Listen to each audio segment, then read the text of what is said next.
Hi everybody! Now by popular request we're going to go straight into the story about stress.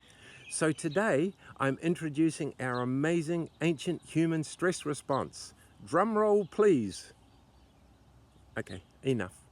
Now did you know our human body has developed a very effective way to respond to any sense of danger or a threat to our life of any kind, coming from either the inside of our body as a bacteria or viral infection, for example, or the outside from the likes of a tree falling on our head. It is called our ancient human stress response, and it goes back about 760 million years when the first creatures on the planet evolved to move, well before us humans ever arrived. Now get this. It is the hormones, the chemicals, and the reactions created by that response which is what we feel when we feel stress at any level. Keep that in mind. You see, millions of years ago, over time, as the brain and nervous system evolved, living creatures developed this early warning system which highlighted any threat to their life, and by triggering powerful stress hormones got them to instantly do one of four things which meant they might just survive the moment. Immediately react and commit to fighting to the death, or run like the wind to escape, or freeze and pretend they were dead and stiff and no life, therefore of little interest to a predator. The fourth is called fawning and is slightly different, so we'll keep that for another time. Now, in the moment, the ancient creature simply had to react as those powerful stress hormones forced them into action faster than their brain could think. After the danger had passed, the entire stress response would fade away. The body would calm, repair, recover, because there is always an element of damage to all body cells when highly activated. And it would build reserves again, ready for the next time it was needed. And it would be needed because the world they lived in was one of eat or be eaten at any time. Very simple really, isn't it?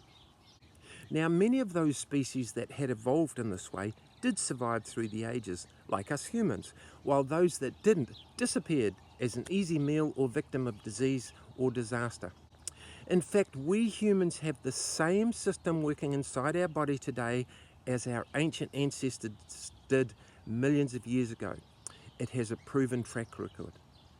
You see, without us having to tell it, it is automatically on guard 24/7 and responding to any and every sense of threat it feels. That means we can get on with our life to find daily food or a partner and raise kids, etc., without having to think about being on guard duty all the time.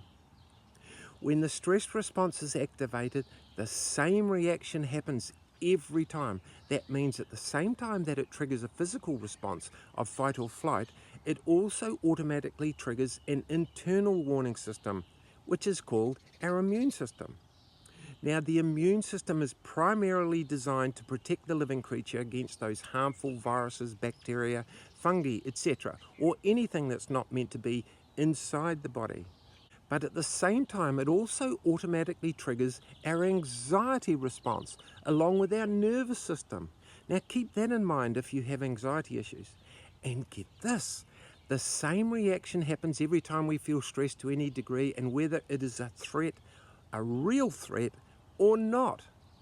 So a physical response designed to get us to run for our life or fight to the death at the same time triggers the internal immune system response, our anxiety response, and our nervous system.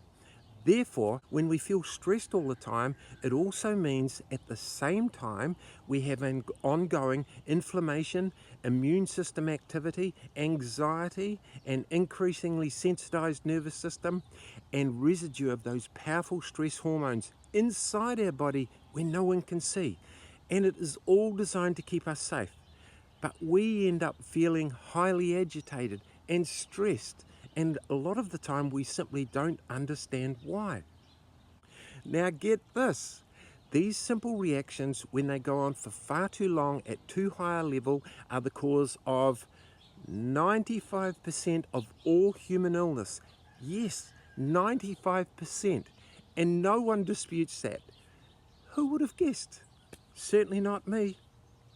So going forward, I will show you how that one evolutionary development called the stress response, when ignored, can result in a well-researched and well-worn pathway from normal everyday stress to chronic stress, resulting in every metabolic disease and the 300 odd inflammatory and autoimmune diseases on the planet. It also turns out that this is nothing new and certainly not a secret, but it was new to me, and it has been a major wake-up call, and I find it really quite interesting. So join me next time and I'll explain in really simple terms exactly how the stress response works. Okay, see you then. Bye.